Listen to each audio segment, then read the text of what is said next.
Good morning, good afternoon, everybody. This is Geek Tavern Radio, and I am Dax, joined with MikeBundy and Shill. And once again, we are here to provide our services, and by services we mean a good sit down with some occasional BS, and of course some talk on some gaming this week. Guys, how's it going? Peachy. Going pretty well.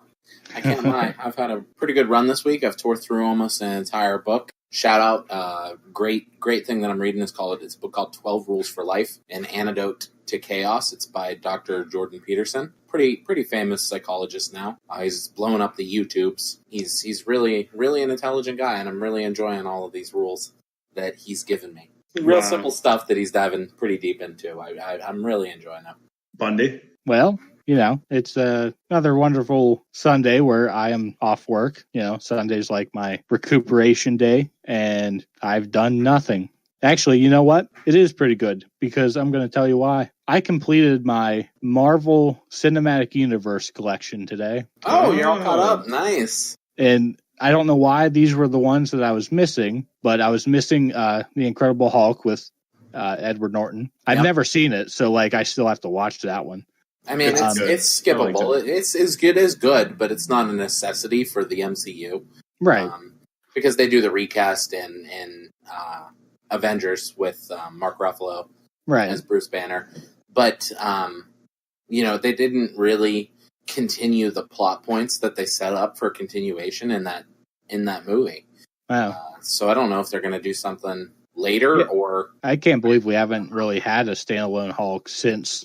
Yeah, see that, and it's a shame too, because I know there's not just Incredible Hulk fans, but a lot of Marvel fans are just waiting for another Hulk standalone movie to be implemented into, the Marvel Cinematic Universe. And it's not to say that it's never going to happen again, but you read articles and interviews with the likes of Kevin Feige and all these people who are in control of the Marvel Cinematic Universe, and they are more so, telling the fans that, it's most likely not going to happen. I mean, as of lately, the latest Thor movie, Ragnarok, which, was a big success, especially compared to, the first two Thor films. I mean, this one blew it out of the water, but when that movie came out and they announced that Hulk was going to be in it, I can't remember if it was Kevin Feige or who it was, but they more so said that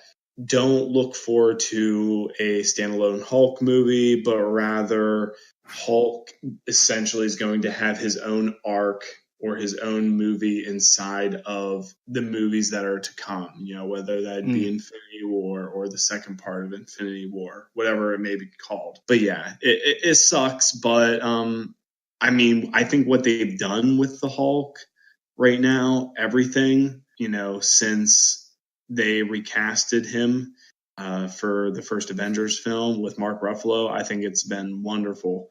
But it would be nice to actually see a really good, solid, Incredible Hulk movie.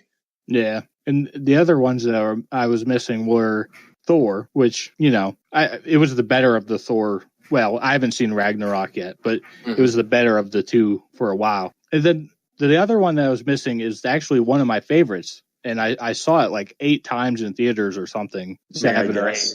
Go ahead. Was it The Winter Soldier? No. I love that one. That's the best. I disagree now, Doctor Strange. I mean, I enjoyed Doctor Strange a lot. But the one I was missing was actually the Captain America, the First Avenger. And I'm not going to argue. I enjoyed the first one better than the second one myself. Okay. Maybe if I watch them back to back, I could make a better comparison or a better, have a better whatever, opinion about it. But I just like the swerve in the Winter Soldier. Yeah.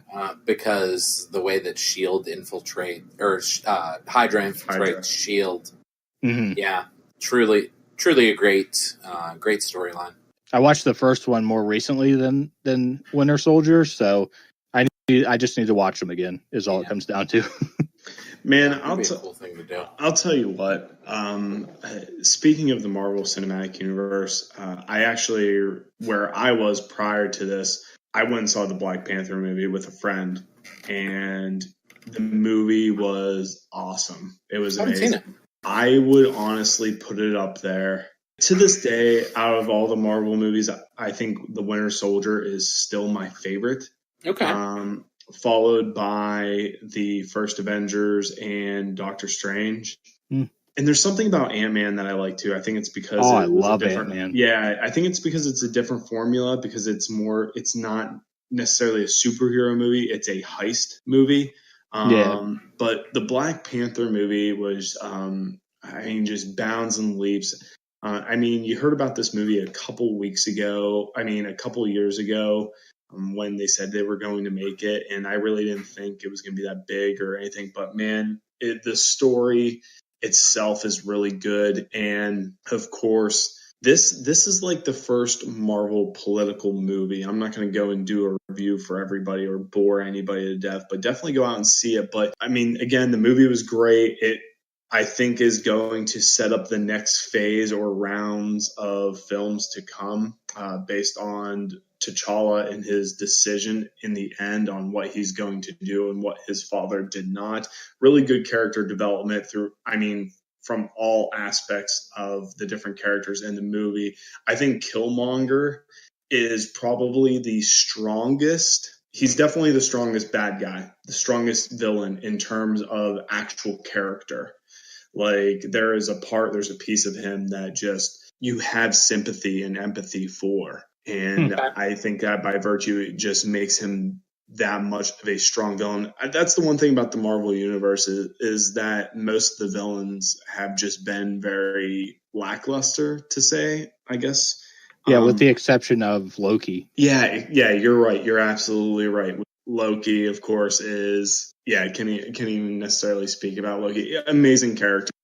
Yeah. Tom Hiddleston helming that. He is indeed Loki. And of course, I think he's probably by now the most beloved and still the most beloved villain. He has always been ever since day one when he, appeared in the first Thor.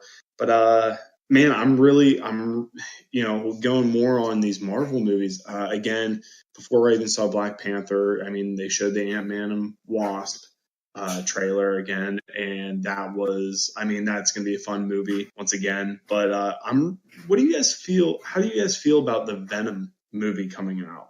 I don't know. I love the character Venom, but did they confirm if it's in the same universe as Tom Holland?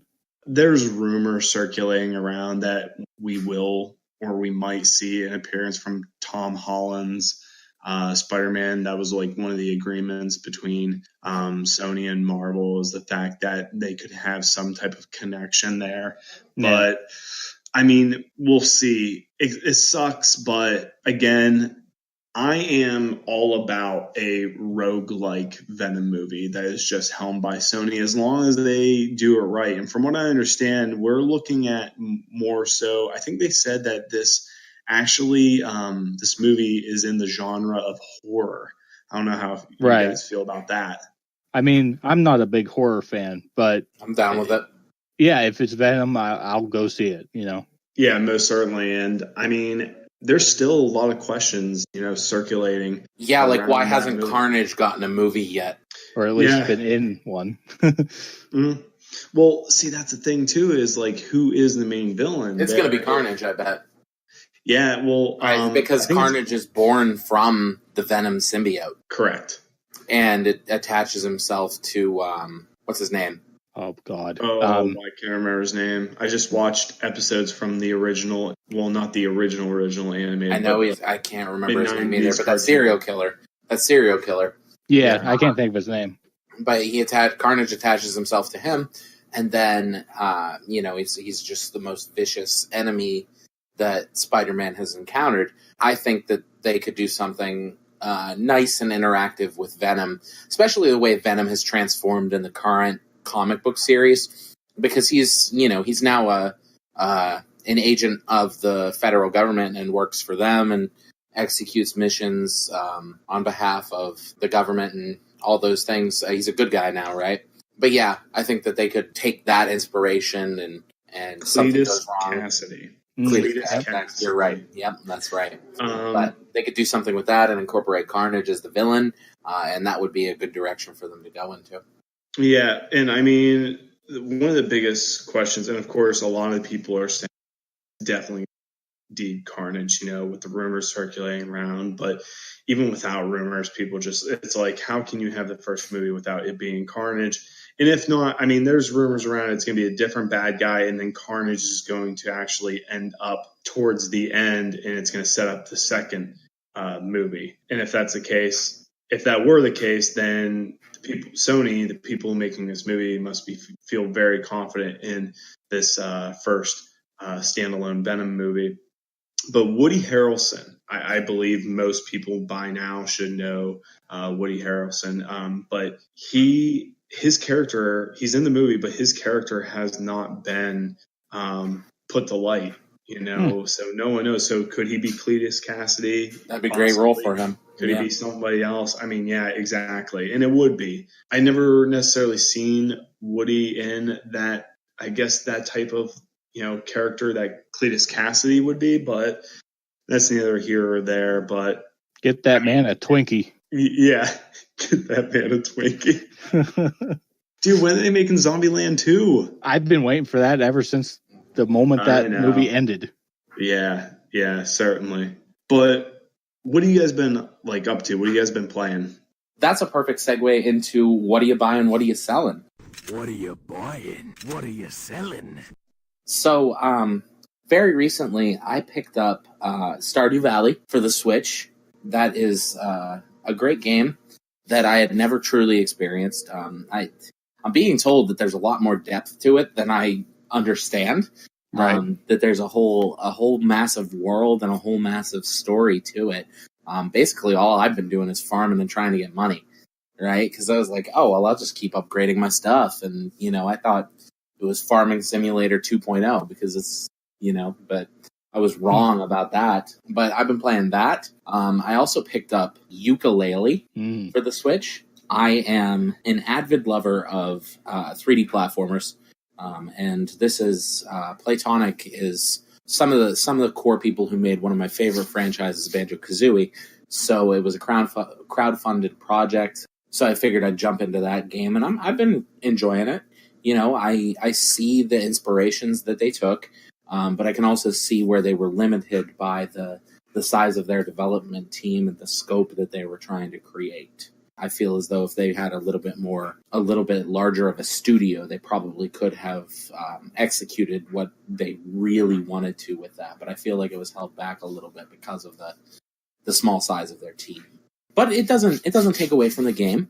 It's still very fun. You still have tons of collectibles in the worlds and huge worlds to explore. I don't think there's a large number of worlds in it. I think there are only 4 or 5. But I mean, I've probably been playing it now for 6 or 7 hours, and I've only explored 2 of the worlds. And I'm not even done in the second one. So I'm getting my money's worth out of it, I think. And as for selling, I'm not too sure. Oh, did I tell you guys about my? Yeah, I think I did say about the micro SD card not working before. Yeah.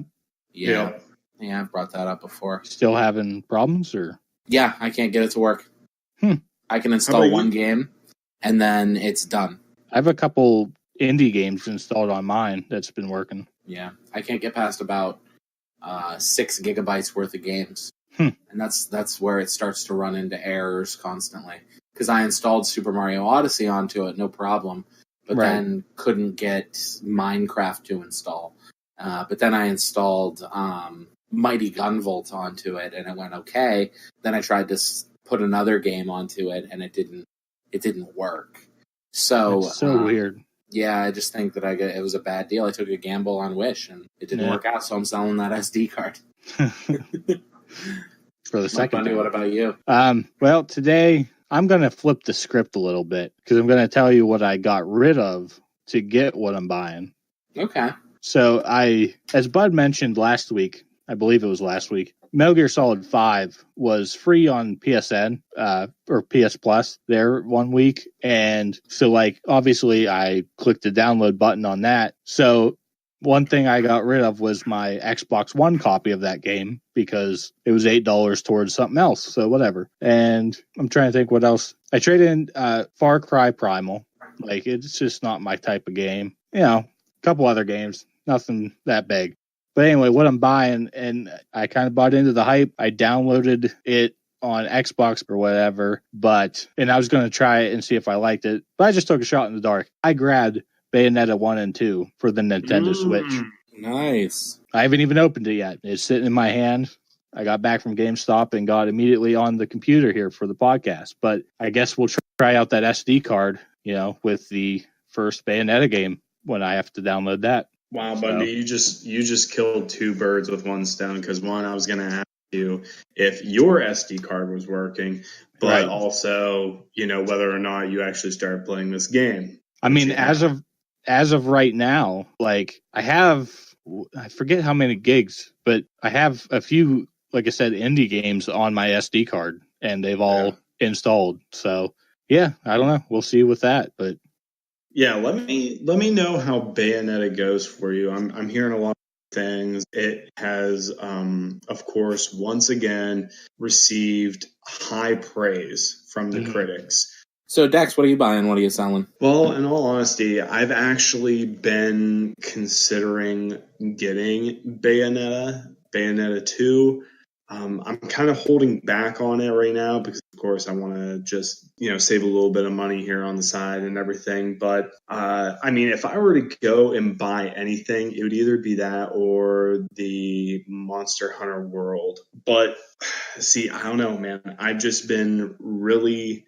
I feel like I'm about to go out and just do a spontaneous buy. Yeah, an impulsive buy, which I am easily susceptible to. I do that all the time. Buys. Yeah, right. I mean, you just went out and you bought yourself Bayonetta 1 and 2, but there's another game that I am considering because it's a big game that I just cannot pass up on. And out of the 3, I'll probably go out and acquire a copy of this, and it's going to be Horizon Zero Dawn for the PS4. I really haven't touched my PS4 all that much since The Evil Within 2, which is another game I wouldn't mind getting into. But if the price is right, I can see myself within the next couple of days going out and getting myself a copy of Horizon Zero Dawn.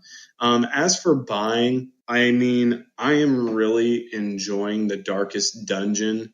However, it's gotten to a point where my heroes just keep on dying and dying and dying. And it's basically, you could say maybe the Bloodborne of RPG, turn-based games. But I feel like there's going to be people that are going to be like, what, man, you're crazy, you're nuts. But I think that's the game that I would sell. I got it digitally, but if I could, I'd probably sell it back. So I'm kind of stuck with it. But I mean, there's been that. And in my spare time, I've actually not played much video games this week at all. The very few times that I picked up my Switch, I've just been on Hulu. Thank you, Mike Bundy. You're welcome. Yeah, dude, I've been watching a little bit of The Gifted, and that show is awesome. But I've been tinkering around with my Magic again. I'm a big player into Commander, and I'm just really into looking up certain powerful cards and trying to fit them and make new decks, not necessarily around them, but ones that would fit around them in different combos and everything. So like right now, I'm trying to make myself a Sultai Tasigur like deck, like control, copy effect type of deck. I've been really trying to get back into Magic as much as possible, making my way towards the comic book shop that sells single MTG cards. Yeah, so I've been thinking about Magic as well. I've been thinking about building a blue-white deck. I saw the recent release with Rivals of Ixalan, Azor the Lawbringer, which has some incredible lore attached to it because of the Azorius and the Ravnica things. It's clear to me that Azor is a planeswalker at this point, but he's a Sphinx that, when he enters, your opponents can't cast instants or sorceries during their next turns. And that's truly amazing. And whenever he attacks, you can cast Sphinx's Revelation. I mean, That's awesome. It's a really cool card. I don't think I'd want to make it as my commander unless I ran like Blink strategy, phasing it in and out. Yep, certainly. But that's probably what I would want to do with it. But I've been thinking about Magic a lot, and I might end up running a blue-white commander in some regard. But that leads us into our first big topic. Dax, tell us about those unbanned cards in Modern. Yeah, so, I mean, in recent years, there has been one side of the MTG community, the competitive community, that was very happy that these bannings of these two cards were still going on. And then there was this other side saying, like, well, they wouldn't hurt too much, actually, anymore that they've unbanned them. These two cards being the Planeswalker, Jace the Mind Sculptor card, and I'm going to say Gruul gold-colored card, a creature known as the Bloodbraid Elf, which has this effect called Cascade. Love the Bloodbraid Elf. Yeah, certainly. And I think that's going to be more the effective of the two, but I guess we'll touch a little bit of base on them and the reasoning behind why they were, banned so long ago. When Modern came out as a format, when these two cards became present, there was a format known as Standard, and then became Modern. And both of these cards were just beasts in both of those respective formats. And in Modern alone, it really, Jace the Mind Sculptor was destroying. I mean, if you had 4 copies of one of the most dominating, one of the most dominating cards in the history of Magic. Yeah, and for those of you who might not be familiar, the Planeswalker card itself is pretty much a permanent card that stays on the battlefield, and then every turn you can either +1 or -1 or +2 or it has an ability that you activate to get it that costs that amount of loyalty counters. Exactly. Right? So the +1, you gain a loyalty counter. The 0 ability on Jace, you don't gain any, but you get to draw 3 cards and put 2 back. Brainstorm for free every turn. The minus abilities, you lose that many loyalty counters, and they all have very strong effects. Planeswalkers have become a real staple in the Magic universe now, to the point where there are whole decks in the Modern format and the EDH format that are Super Friends, which are just Planeswalker themed decks. Yes. Yeah, exactly. And Jace the Mind Sculptor card, it benefits you because you're able to peer and delve faster in through your deck than your opponent would. And its ultimate is just absolutely ridiculous as well. It's just an automatic win card if you can just so happen to get your Jace the Mind Sculptor to the number of loyalties required for him to But nobody really does. No. Basically what it is with Jace is that you run him for the Brainstorm. The draw 3 cards and then put 2 on top of your library. So you can basically start to cycle through your deck and pick and choose the cards that you want. Green has a very similar card as well in it called Sylvan Library, where you get to look at the top 3 cards and then you can choose to draw them or put them back for a cost of life. But it's Jace is a truly powerful card. I think that he's going to be great for Control, because Control hasn't actually gotten a whole ton of great stuff in the past few years. I think the last thing that they really got was Sphinx's Revelation. That was probably the best card that they've gotten in years for the Modern format. So I think Jace is going to be great for them. Bloodbraid Elf is going to be amazing for the faster paced decks that Modern absolutely loves. Yeah, and I think out of the two, I think Bloodbraid Elf might possibly create some heated moments with players. I think that's going to be the one that if they were to ban any of these two cards again, I think it's going to be Bloodbraid Elf, But the thing is before I get into that, I say why not give it a try? You got a lot of people out there now are playing the harp, and they are absolutely outraged.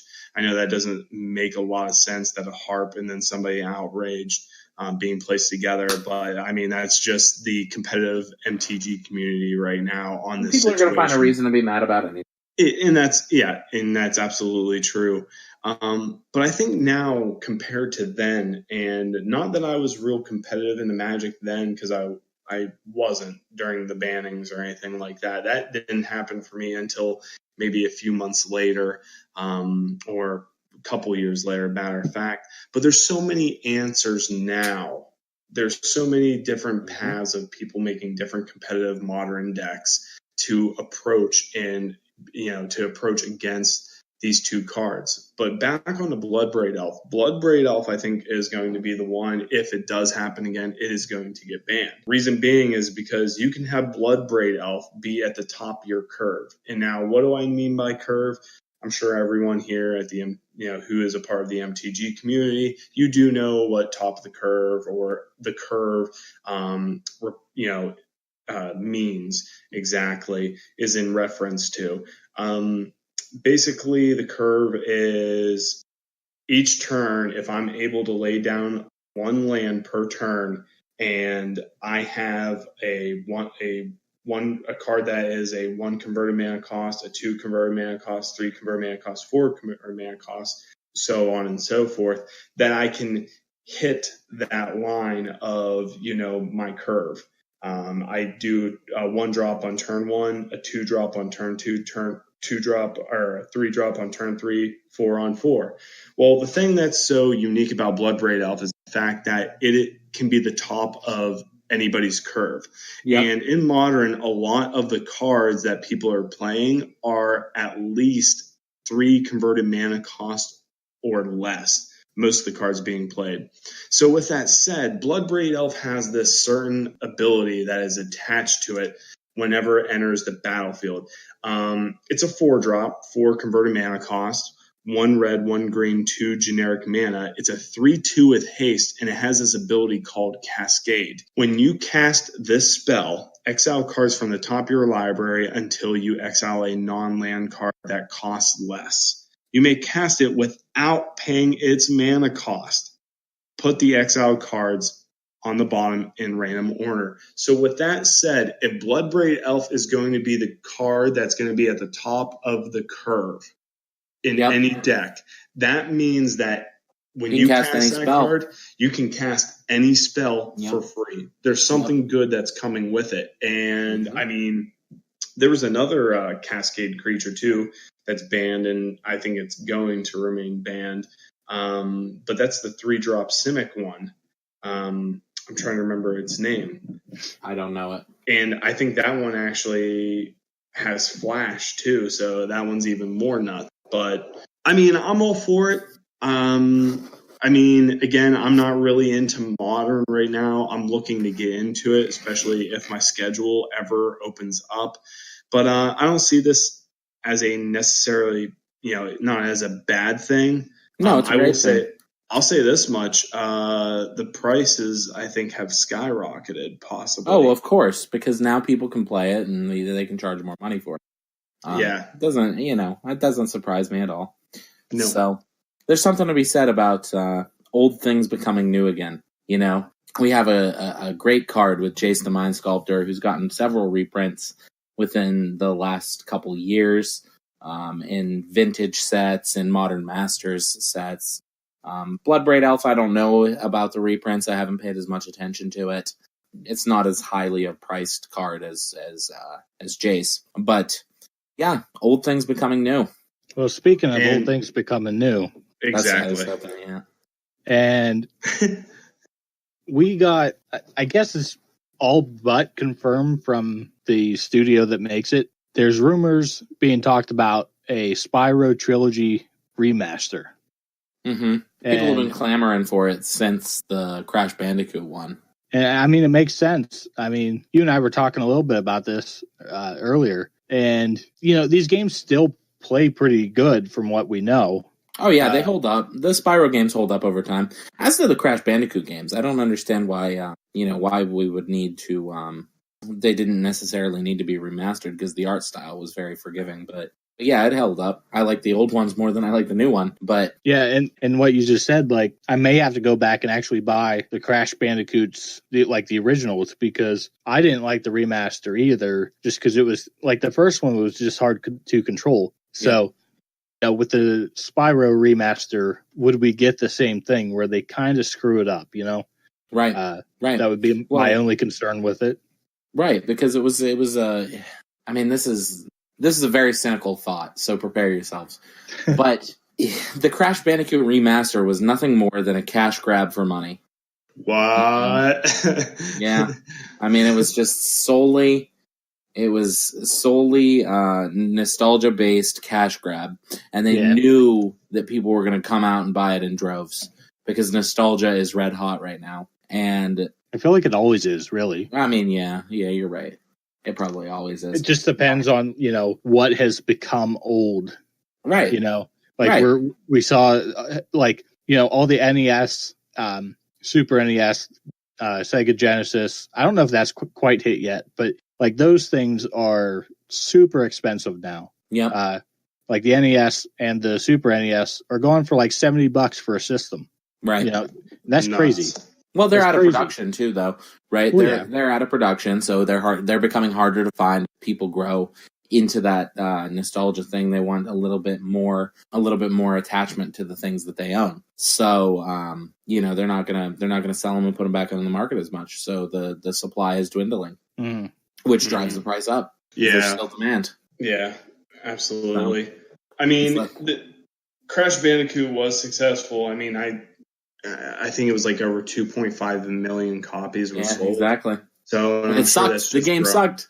Every review I saw of that game said, they changed the first and second one, and it's not as good now. And that was every review I saw of that game, and people still went nuts for that title. So what are you going to do? Yeah, and again, it was nostalgia. I mean, you said it before plenty of times, I know, in past episodes, but nostalgia sells. Nostalgia sells, man. That's like... a couple days ago, I was at work and, people had asked me because I was wearing or what was it? It was yesterday. I was wearing a Doctor Strange shirt. I'm a supervisor and I like to dress down. We'll say that much. I like to dress down on Saturdays. But, people are asking me like, oh, Black Panther, did you see it? And then the big discussion came up. One of my coworkers saying like, man, there's no original ideas anymore. Like, they're always making reboots and movies and stuff. It's like Hollywood can't come up with their own ideas anymore. And then that's when I just, kind of like just leaned in and was like, because nostalgia sells. Right, exactly.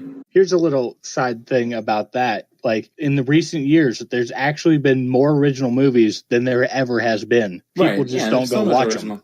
Exactly. Oh, exactly. There's so much original content that we are now creating enough YouTube content daily to watch for like 1,000 years. Daily. Well, I mean, just in like Hollywood, there's been more original movies made in recent years than there ever has been. So like, I hate when people say that Hollywood has no original ideas because people just don't go see them. No, they don't. You're absolutely right. We're on a tirade. So I don't think Spyro bad idea. Activision's going to make a ton of cash, and that's what they love the most.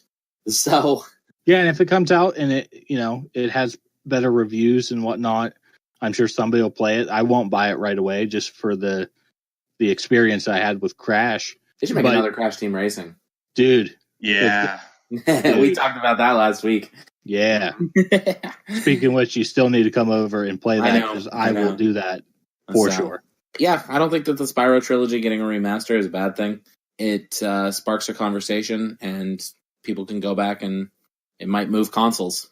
Someone who played the Spyro games that hasn't picked up a game in years and decades or whatever, and they pick up a PlayStation 4 and then step into the gaming realm of today.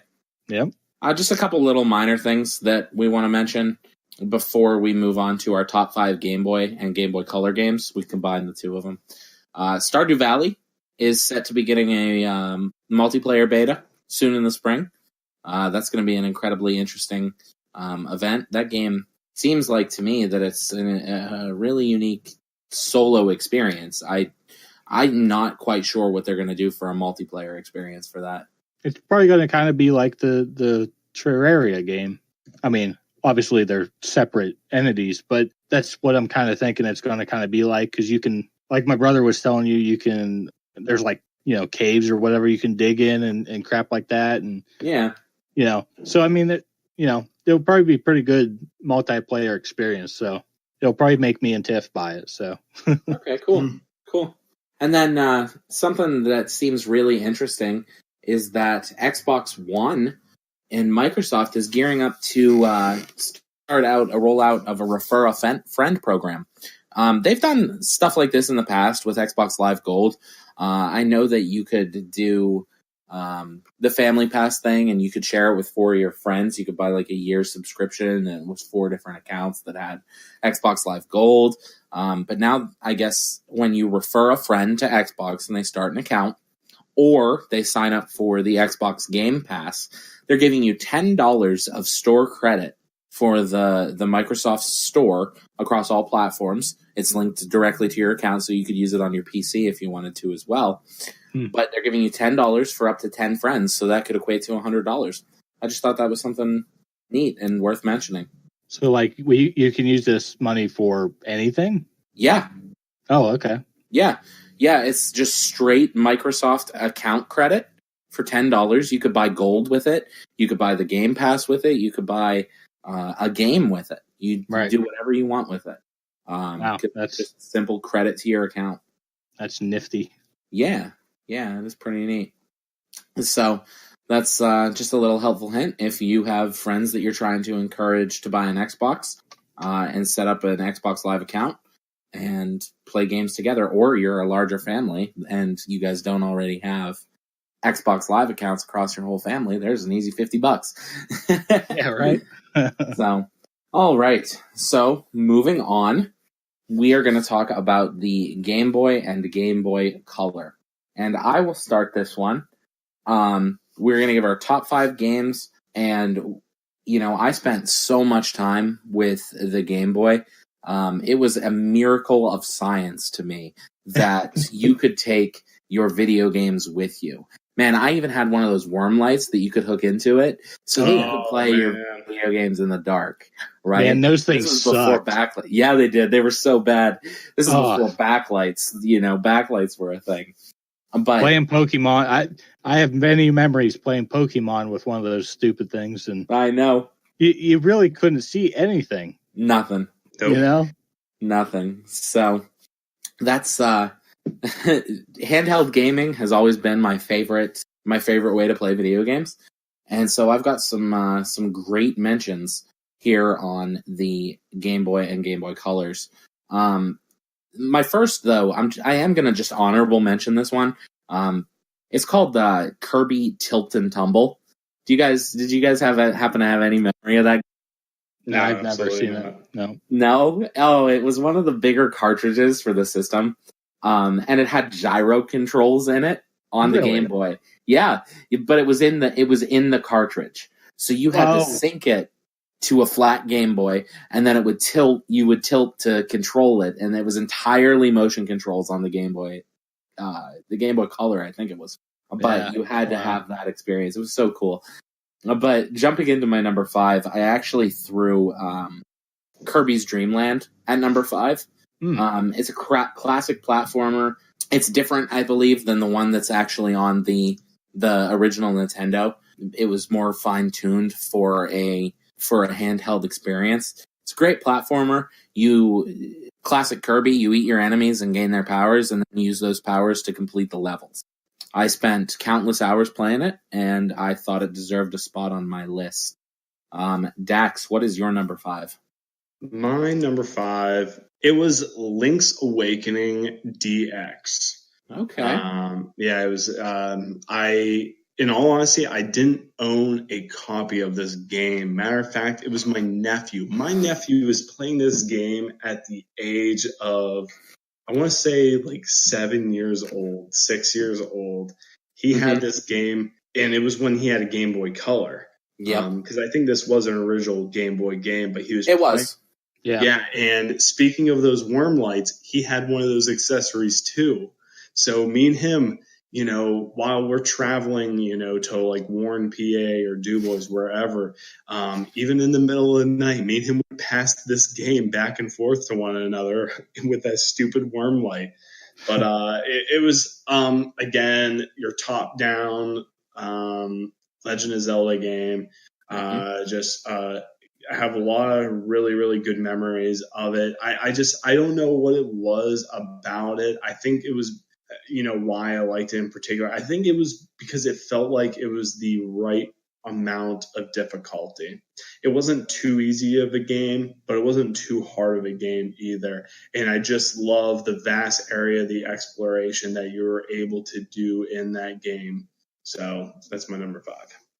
So before I get started with my number 5, I'm going to get honorable mentions out of the way. I have 2. The first one, I remember, I believe it was the first game, but there was a Tony Hawk Pro Skater game. It was called Tony Hawk's Pro Skater. I mean, it was nothing like the PlayStation or anything like that, but I still played it, because it was on the go. Like you said, the magic of taking this game system with you.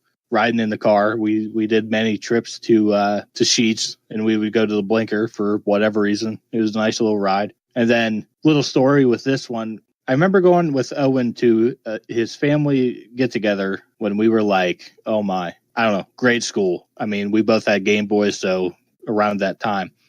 Yeah. And he gave me a Metroid game, and I bet you any money it was Metroid 2, because I don't know if there's even any other Metroid on the Game Boy. But I just remember him giving that to me, and I'm like, this crap is hard. Like, I don't even like it. So, yeah.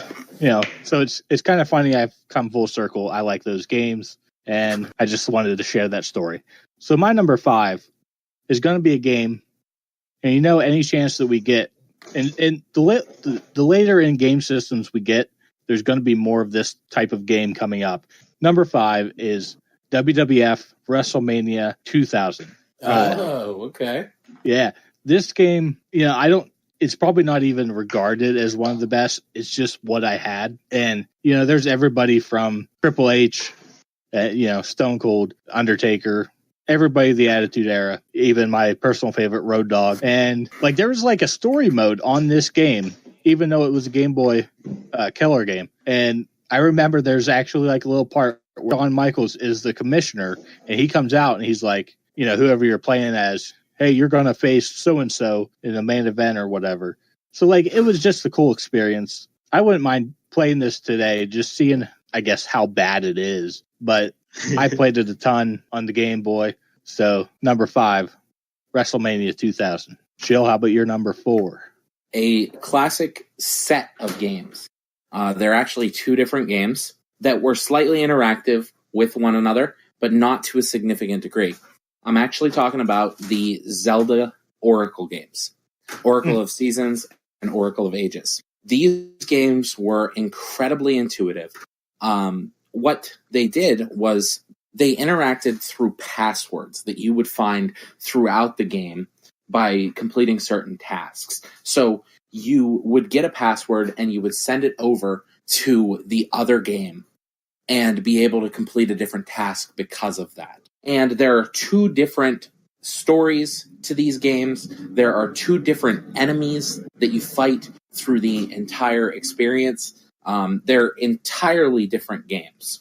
And they come together with those password systems once you've beaten both games to have one final boss fight at the end. It was incredibly interesting to see that across the Game Boy experience. I think that what they were originally going for was a Pokemon interactive thing, but they couldn't actually hit that mark. So I think that they inevitably did the password system. But it was just so cool to play these games. I would actually, before we started podcasting, Mike, I had mentioned to you that a game that we should play together, because they are 2 different, we should mirror one another. One of us should play Seasons and the other should play Ages. Because they are such good games. They're available on the 3DS eShop, I think, for $5 or $6. I already own both of them. But, Yeah. they're classic games, and I love them very much. I can't remember which one it was. I think it was Seasons started out as a port remaster of the original Zelda game. So there are some bosses in there that are almost identical to the original Zelda. These games play like classic Zelda? Yes, they play a lot like Link's Awakening. Okay. They play very similar to Link's Awakening. They are much better. In my opinion, they are much better than Link's Awakening. I love that one, and that is on my honorable mention list. I know that we had mentioned it earlier. These games are different from one another, and they deserve a spot on my list, so that's why I put them there. Dax, what's your number 4? Yeah, so my number 4 would have to be Pokemon Crystal, which I occasionally get mixed up with Pokemon Pearl. But, I mean, everybody knows that that's a DS game. Everybody knows. Everybody knows. But, yeah, I absolutely loved Crystal. It is probably the second most fond memory that I have with a Pokemon game. I mean, this game, I mean, really, there's not too much to say about it. I don't think Pokemon Crystal didn't give us much more, mechanics to its predecessor. But again, I mean, story-wise, it was good. It was real strong. I mean, there's really not much more that I can say because, again, they really didn't up the mechanics from its predecessor, that being like Pokemon Silver or Gold. But again, it was a very strong title and very beloved. So my number 4 is a game that I know we mentioned before we were recording, and that is Pokemon, the trading card game. Okay. So back in the day, I had this game. It was one of the few games I had, and I don't know what it was, but for some reason my brain just could not comprehend trading card games. Like, I could not understand anything about it. So I played this pretty ignorantly, I guess you could say. So anyway, recently I bought this on the Virtual Console. I mean, probably within the last couple of years. And I've actually made a deck myself and played a little bit through it. So I love this game, being that I now know how to play the actual game and all that stuff. So yeah, I think this deserves to be on, any list with the actual Pokemon games. So I agree. My number 4 Pokemon trading card game. My number 3 spot is actually the Pokemon trading card game. I lied to you guys. It was a game that was introduced to me through Bundy. The first time I ever played it was at your house. But that great experience that I had with it is why it's come to the top of, not to the top of it, to my number 3 spot. So that you've already said enough about this. It just had the original Pokemon in it, the original card game. So, great game. Learned how to play Pokemon trading card game because of it. Dax, what's your number 3? Donkey Kong Land 2. I am a sucker for platformers, and this is one of the games, indeed, that basically made me appreciate and actually love the Donkey Kong series, but platformers in general. I just have a thing for Donkey Kong. However, the fact that I had a Donkey Kong game on the go, and back in the day, I didn't necessarily have to wait to get home to play like a Donkey Kong Country 3 or 2 or, Diddy's Kong Quest, which I just now got that. Diddy's Kong Quest. I always thought that there was just, wow, how about that? Anyhow, Donkey Kong Land 2, I mean, very simple. Just like most of these games in my list, it's based on nostalgia. These are games that I primarily played the most when it came to my Game Boy console. So Donkey Kong Land, just like any other Donkey Kong, it's a platformer. Pass. My number 3 is going to be where people might get mad at me for this list, but my experience with the Game Boy is really not far outside of these games. But my number 3 is going to be Pokemon Red and Blue. Okay. I mean, there ain't much to say about Red and Blue that most people don't know. It started a craze that is still living 20 plus years later. Yep. I honestly, this one's just out of pure respect for the series because I actually never owned Red or Blue. Oh, so I thought we did. I thought you owned Red on the Virtual Console. No, you bought Yellow. Well, Right. Virtual Console, I do own Blue, I believe. But back in the day, I never actually owned the cart for Red or Blue. Not much more to say about that. Okay. Number 3, Pokemon Red and Blue. Well, I want to touch base on that one as well because Pokemon Blue is actually. So I want to say that there's so much nostalgia baked into that for me. I've always loved like the collectathon games. So Pokemon is a perfect game for me. It's got those RPG elements and the evolution style gameplay in it is truly amazing. Bulbasaur is the right choice. Just throwing that out there. If you choose Squirtle or Charmander, you're playing the game wrong. That's just the way that it is. My rival is always Mikey WX. This kid that I know pretty well and podcast with on a weekly basis. So he's my Pokemon rival who always picks Charmander conveniently. So that's very awesome because how art imitates life. Yeah, absolutely. So that threw it in my number 2 spot. So many good memories with it. Still play the series today. Dax, what's your number 2? You'll never meet someone who discriminates Pokemon as much as Shill ever. Just letting you know that. Anyhow, my number 2 is Pokemon Silver. And this is, I think, my favorite Pokemon game. I understand that. I mean, the most recent one I played was Ruby Red, I believe. Omega Red Ruby. Ruby. Yeah, Omega Ruby. I apologize. But this one is the one that I have the most memories with. For one, it implemented the second generation of Pokemon. So again, that was very, very exciting, especially at a young age, to see a bunch of new Pokemon flourish and, become, one with the first generation. And because of this, Feraligatr is my favorite Pokemon. It's my favorite Pokemon of all time. And of course, this being the game, one of the 2 games between that and Gold that introduced him, but the story was strong in this one.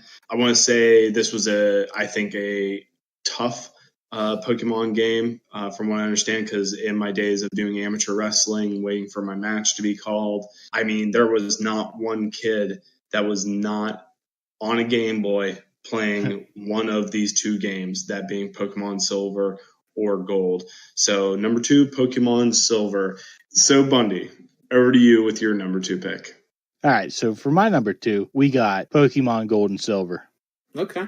Like Dax said, honestly, I probably have more memories of this game only because I could probably remember it better than previous years before that. But my biggest memory about this game is I remember the day that I went and bought it. It was probably, as far as my memory can remember, it's the first game that I ever remember going and buying. I remember I bought it at Kmart, and for some reason I had to wait till I got home to open it.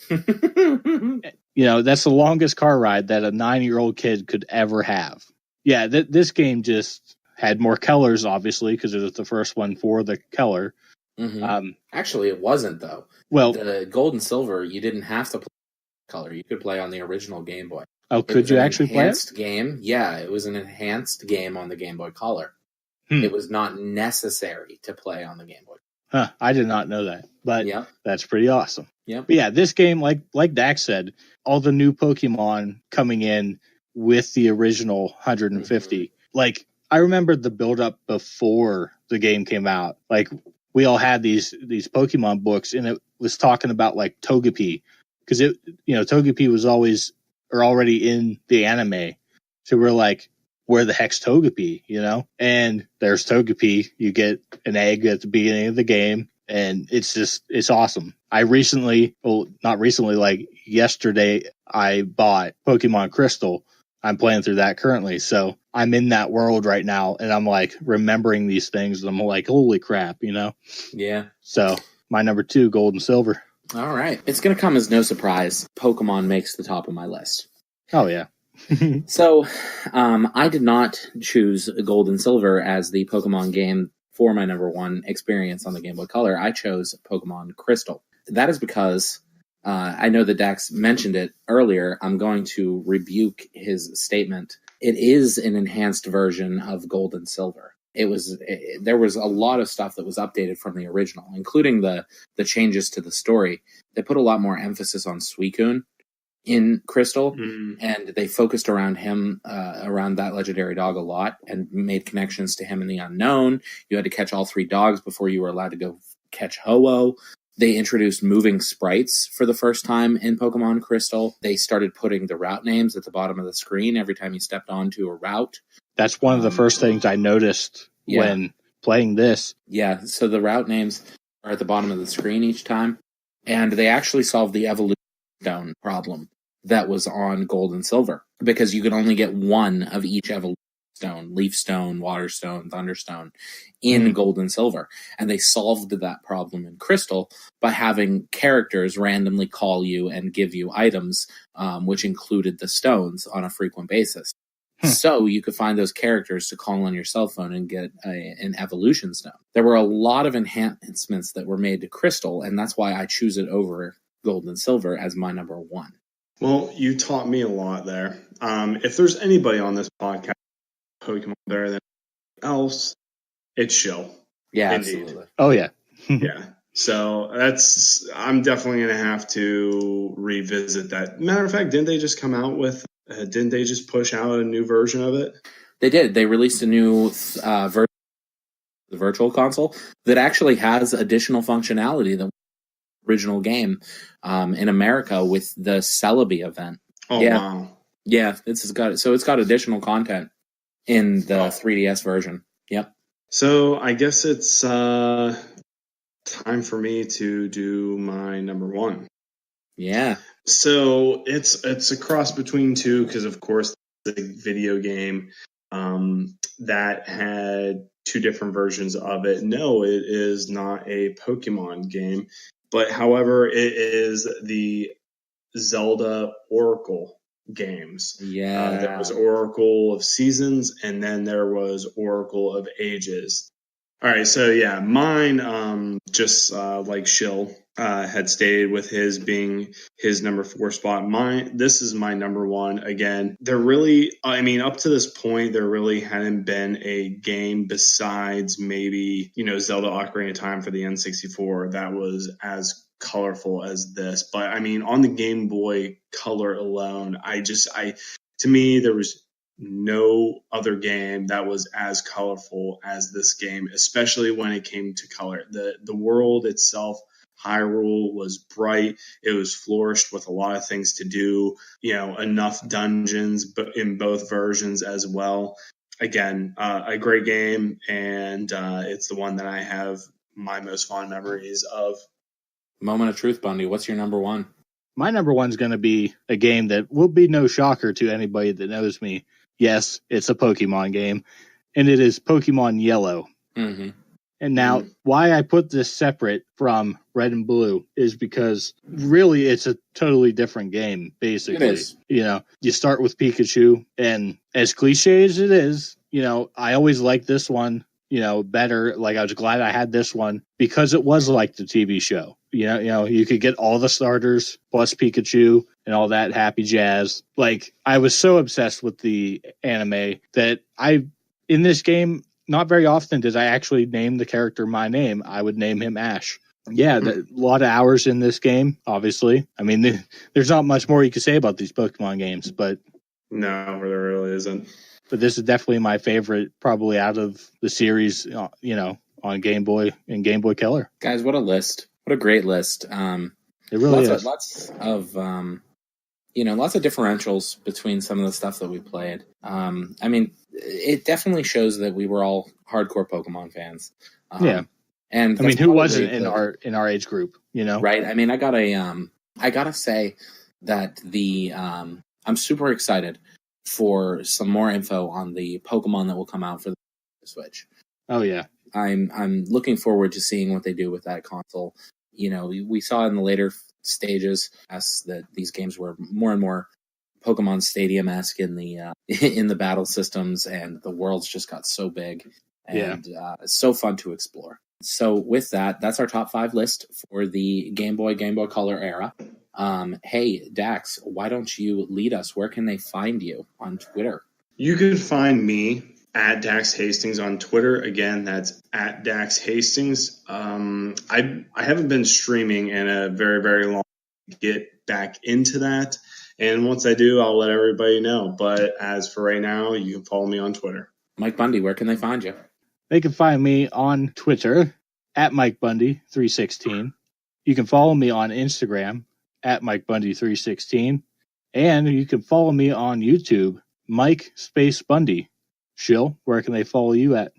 So you can follow me at Shill_DS on Twitter. You can also follow Geek Tavern Radio on Twitter at Geek Tavern. You can email us at geektavernproductions@gmail.com. We'd love to hear from you, have you ask us a question, or send us your top 5 list, or even have you on the show. Something that we're really looking forward to. You can stay in touch with us constantly on our Discord. The link to join will be in the show notes for this episode. Guys, what a good time. Oh, yeah. Yeah. I seriously love doing these top 5s because, it gets me excited. Right now, I'm excited. I learned about 2 new Zelda games that we can interact with each other. And so that's why I love doing these top 5s. And like you said, I would like the listener to join that Discord. And I decided right now that I'm going to make a specific channel in that Discord for you guys to put your top 5. So look for that when you join the Discord. Absolutely. Well, there you have it, everybody. If you're listening to us in the car, on your way to work, or home, drive safe at home. Well, like always, press start, keep on gaming.